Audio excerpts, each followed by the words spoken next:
पण गोळीबार का करावा लागला ते त्याच्यासाठी ते जे काही बोलले त्याचा विचार पंतप्रधान आणि इथले जर काही त्यांच्यामध्ये काही निर्णय घेण्याची ताकद ठेवली असेल, अधिकार ठेवले असतील तर देवेंद्र फडणवीस घेणार आहेत का? सरकार तुमचं आहे म्हणताय, मग तुमच्या आमदाराला पोलीस स्टेशनमध्ये गोळीबार करण्याची वेळ का आली?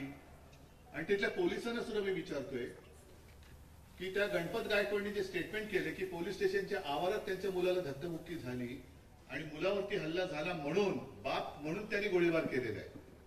मग ही जर का वेळ सत्ताधारी पक्षाच्या, भारतीय जनता पक्षाच्या, जगातल्या सगळ्यात मोठ्या पक्षाच्या आमदारावरती आली असेल तर यांच्या हातामध्ये सत्ता ठेवली तर सामान्य जनतेचे काय हाल होतील? काय हाल होतील? त्यावेळेचे जे काही दिवस होते, अगदी मला आठवत आहे वैभव, तू आव्हान तुला दिलं तर तू एकटा गेला होतास मतासारखा. तुझ्या बाजूला काय पोलीस नव्हते, ईडी, इन्कम टॅक्स, सीबीआय वाले नव्हते, हा एकटा भिडला होता.